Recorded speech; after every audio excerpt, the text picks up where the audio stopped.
Salut à tous. Alors aujourd'hui je vous ai préparé une vidéo pour vous montrer en fait deux éditions de tarot restaurées par Jean-Claude Flornoy, le tarot de Marseille de Jean Noblet et le tarot de Jacques Véville. Et pour comparer, voici le tarot de Grimaud, mon premier tarot, mon vieux tarot. Alors ce sont des très anciens tarots qui ont été reproduits en fonction en fait de ce qui reste à la Bibliothèque nationale de France.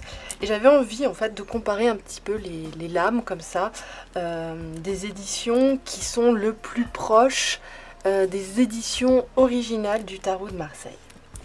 Alors on va commencer par ouvrir. Je vais commencer par lequel?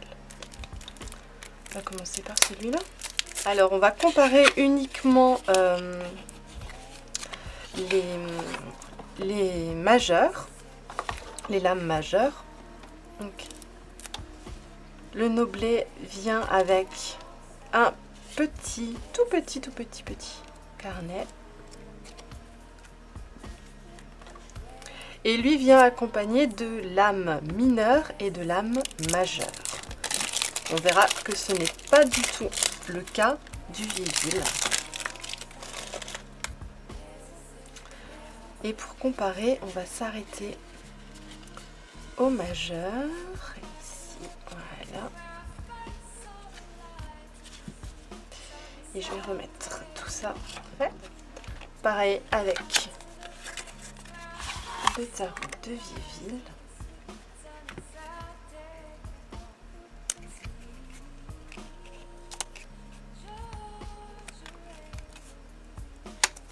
Hop, alors qu'est-ce qu'on a là?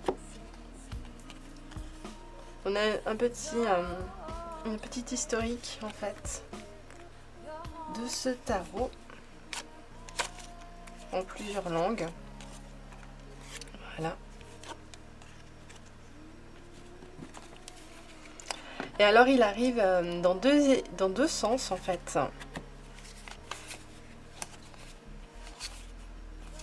Celui-là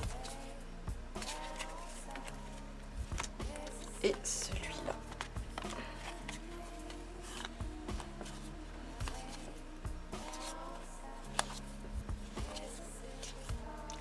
Voilà, les personnages regardent dans deux directions opposées, c'est assez troublant. Hop, on va prendre cette version-là pour le moment. Regardons un petit peu la différence entre les lames. Ici, nous avons le battleur. Alors, bien sûr, on a des différences de taille, donc on ne va pas s'arrêter à ça. Des différences de couleur aussi, très nettement. Différence d'objets sur la table, voilà. Et différence d'objets qui tiennent à la main. On peut remarquer vraiment que le chapeau a une forme équivalente et des couleurs différentes. Voilà, c'est très intéressant. Hop. La carte de la papesse. Regarde. Donc on voit à chaque fois une énorme main, c'est la main du fer ici qui est abandonnée, qu'on ne voit plus chez le Grimaud, mais qui est présent à chaque fois du coup chez les deux éditions un petit peu plus anciennes. Donc là c'est la main gauche, la main de la réceptivité, qui est nettement plus importante. Vraiment de très beaux tarots que je découvre un petit peu avec vous. Et ici, alors dans les deux cas, un petit peu moins là, mais l'impératrice nous fait face, ce qui n'est pas le cas ici, elle regarde à droite. Et on peut voir la différence ici, la différence aussi d'orientation de l'aigle.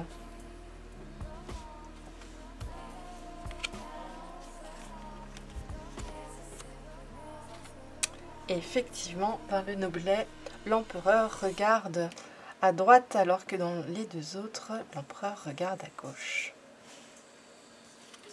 Je fais un tour rapide, hein, simplement pour regarder un petit peu la différence. Regardez celui-là, là. Alors, on peut dire que d'ores et déjà que les Grimaud et Noblet sont plus proches hein, au niveau des ressemblances. Viéville est vraiment un petit peu plus à part au niveau des dessins, de l'illustration, des couleurs. Dans les deux cas où on voit que l'ange regarde différemment, le chérubin regarde dans le sens gauche alors que lui regarde dans le sens droite. Et ce qui est chouette dans Noblet en fait, c'est qu'il a les yeux bandés. On voit même une aile d'ange ici. Le chariot, le chariot. Ici c'est marrant parce qu'on n'a plus de chevaux comme ici. C'est vrai, c'est des créatures un petit peu chimériques comme ça, des créatures humaines. Ici on a un visage comme là.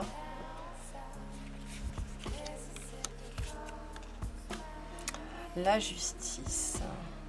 Ah, on voit bien ici que on n'est plus aligné comme ici. Mais dans chaque cas, elle a bel et bien l'épée dans la main droite. Hein. La main de l'action. Hop. Dans tous les cas, l'ermite regarde à gauche hein, sur le passé. Ici, il a un magnifique manteau rouge et une tête assez énorme. Et là, on ne sait pas trop s'il tient un bâton ou un serpent qu'il cache à l'intérieur même. C'est intéressant. Hop. La roue de la fortune. Et à chaque fois, on a ce roi qui est en haut avec son épée. Ici, cette créature qui est un petit peu aussi chimérique. Ici, elle a des pattes étranges avec une queue. Là, on voit un petit peu moins bien. Et là aussi, on voit ses jambes sont très très différentes. Donc, ils ont tous un petit lien comme ça. Et là, on a un lion qui n'a plus de poils arrivé ici. Une vieille dame. Alors que là, elles sont plutôt jeunes. Et là, ce qui est intéressant, c'est que c'est un ours. Comparé donc au fameux lion de la force. Le pendu ici, qui tire la langue chez Noblet. C'est à cause de ça que j'ai pris en fait l'édition Noblet. J'adorais ce pendu qui tire la langue. Ici, chez Viéville, c'est super intéressant. C'est des doigts qui... Hop. La mort qui ne regarde pas dans les mêmes directions. On a à chaque fois quand même des têtes, des mains, ici, des pieds. Est-ce qu'il y a des pieds? Là, il y a des pieds, là. Mais ici, il n'y a que les têtes. Là, on a une fleur. Et là, vraiment une mort décharnée qui n'a vraiment plus rien sur les os. D'ailleurs, donc Noblet, c'est le seul finalement à appeler son arcane la mort, hein, puisque il n'y a pas de nom pour cela. La tempérance, qui n'a pas de nom, plutôt l'empérance, qui est très très belle aussi. J'aime beaucoup cette carte de la tempérance. Alors ici, on a vraiment quelque chose de très différent. On croit même voir un arbre ici. Une femme qui ne regarde pas dans la même direction. On retrouve les ailes non plus sur la femme, mais sur son bâton. Sol, Fama, qui est inscrit ici. Elle ne transmet pas de droite à gauche, mais du ciel vers la terre. Donc une signification aussi légèrement différente. Le diable, chez Noblet et dans l'édition Grimaud, c'est un diable qui nous regarde de face, qui ici a des orbes en fait sur ses ailes et un visage sur son ventre. On voit les deux créatures qui sont assez proches et qui ont du coup des bois ou des cornes.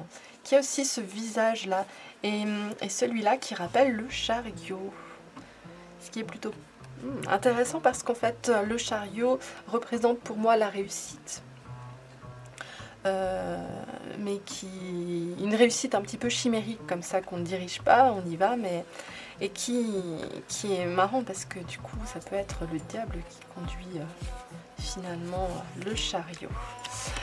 Et la Maison Dieu, alors c'est ma carte préférée, la Maison Dieu. Je sais que ça peut paraître incroyable, mais j'ai appris vraiment à l'aimer, à adorer cette carte de la Maison Dieu. Et j'ai acheté également le Vieilleville parce que la carte de la Maison Dieu était représentée par un arbre, ce que je trouve absolument incroyable. Et Noblet parce que les flammes sortent de la tour. Elle n'est pas détruite par quelque chose d'extérieur. Elle n'est pas détruite par la colère de Dieu. Ce n'est pas quelque chose qui nous tombe dessus.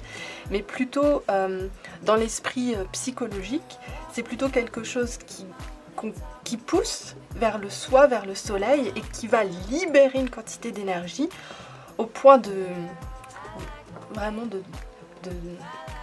faire danser finalement ces personnages. On ne sait pas vraiment s'ils tombent, en tout cas là ils ne tombent pas. Ici il est aussi question d'orbe, c'est vraiment extraordinaire, et de soleil. Donc j'aimais vraiment beaucoup cette impression d'aller vers le haut plutôt que d'aller vers le bas. Et j'avais vraiment hâte en fait de méditer sur ces deux éditions comparées à celles dont j'ai l'habitude. L'étoile qui est aussi magnifique chez Vieilleville, puisqu'elle représente un astrologue qui regarde les étoiles, qui essaye de savoir. C'est vraiment très joli. Ici on a l'Estoile. Une femme avec les cheveux blonds, avec les cheveux bleus, et la grande différence c'est qu'il n'y a pas d'oiseau ici derrière. Les cruches également sont de couleurs différentes et le paysage n'est pas uniquement jaune mais a plusieurs couleurs. Magnifique cet astrologue qui a ses instruments de mesure et son sablier qui mesure le temps. Et ce que j'aimais beaucoup en fait, c'est qu'à partir, du coup, déjà à partir là progressivement du diable, ce qui n'est pas le cas ici, on commence à voir ces orbes qui apparaissent. Voilà, qu'on voit ici. Et qui continuent ici comme si en fait le soleil envoyait des informations sur Terre, ce qu'on n'a pas vraiment avec ces deux éditions, mais qu'on retrouve ici au niveau de la Lune, ces arbres qui deviennent plus des larmes. Et ce qui est très intéressant au niveau de la Lune, de ce sans nom numéro 18, c'est qu'ici on voit bien que c'est une Lune, facile à identifier, mais ici et là, et bien, du coup ça peut être tout à fait aussi un soleil qui rayonne. Très intéressant. Et ici on a les tours qui sont coiffées pareil, alors qu'ici elles sont coiffées différemment. Le homard ou la langouste qu'on voit nettement mieux ici ou là, et toujours les deux créatures qui lèchent justement les perles ou les larmes. Et ici, on a vraiment un changement. On a toujours cet arbre qui symbolise la tour, qu'on retrouve du coup. Mais ici, on a une tisseuse. Une tisseuse, donc qui prend... La lune, c'est un arcane de temps également, d'attente. Et du coup, on voit ici l'attente qui est représentée par la tisseuse. Et ici, elle est représentée...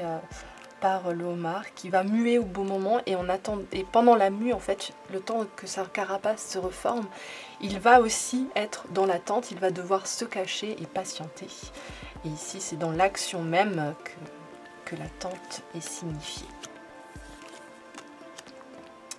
Le soleil qui paraît très masculin et presque fâché ici.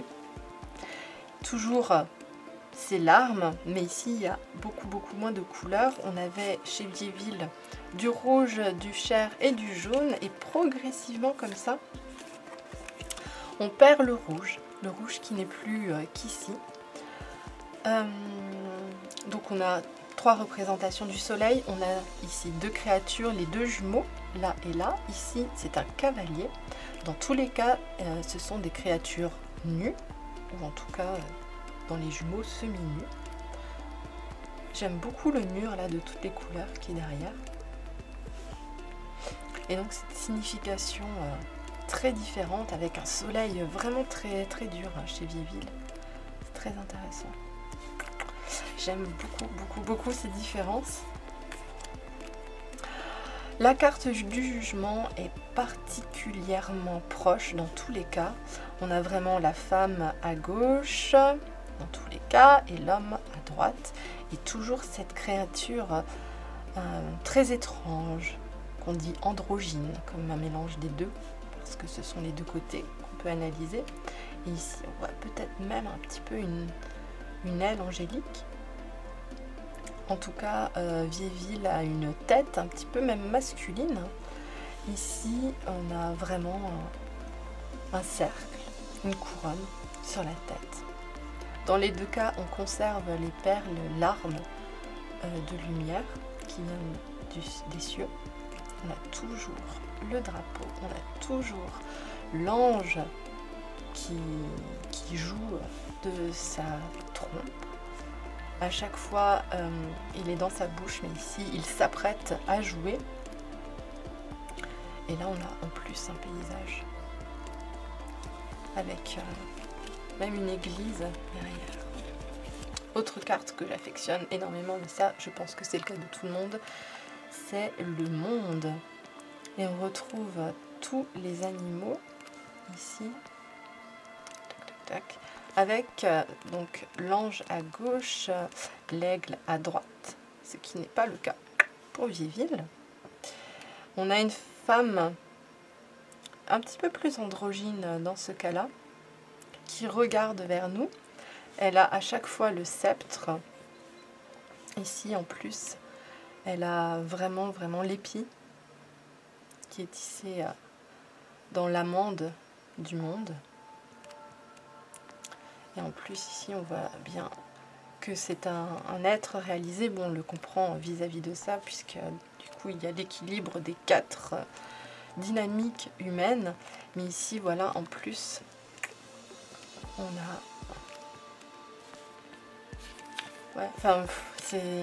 Je le découvre avec vous, du coup je suis vraiment agréablement surprise.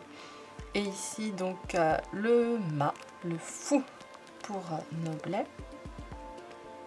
Dans aucun cas il n'a de numéro puisque c'est finalement l'excuse du jeu de tarot. L'animal qui est ici ressemble beaucoup moins à un chien pour Noblet et Viéville. Il déchire la culotte à chaque fois et on voit même qu'il va beaucoup plus loin dans le cas du mât. Ce qui est intéressant pour le Viéville, c'est ici cette tête qu'il a au bout du coup de son bâton. On retrouve les grelots chez chacun aussi ici. Et ce qui est intéressant, c'est que c'est un bonnet avec des oreilles. Voilà. Donc voici une comparaison très rapide de 3 éditions de tarot, le Noblet, le Viéville et le Grimaud. Comme ça vous pourrez un petit peu avoir une idée de quoi choisir dans l'édition de tarot qui vous plaira. En ce qui concerne les cartes, donc ça c'est un jeu que j'ai beaucoup utilisé, on voit qu'il est encore brillant, il tient bien la route, il glisse bien entre les mains. Le Viéville est un petit peu plus grand, il glisse bien aussi.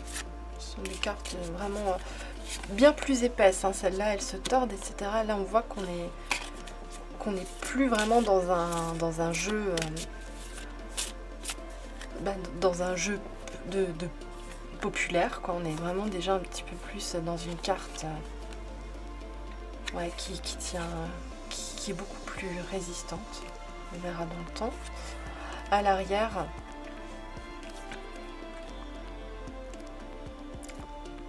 donc ça c'est l'édition Grimaud. Ici on a les mêmes signes du 4, ce que j'adore, et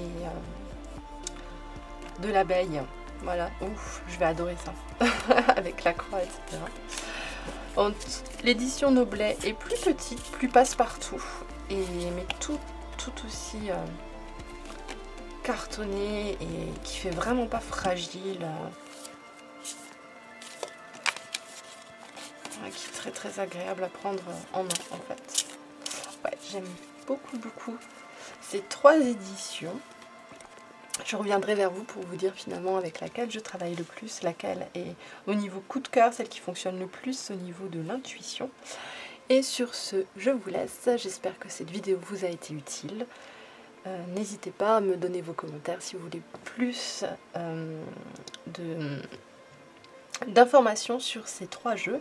En tout cas, je mettrai dans la barre d'infos le site internet de Jean-Claude Flornoy qui nous a quittés, mais dont les jeux sont toujours en vente et qui arrivent particulièrement vite.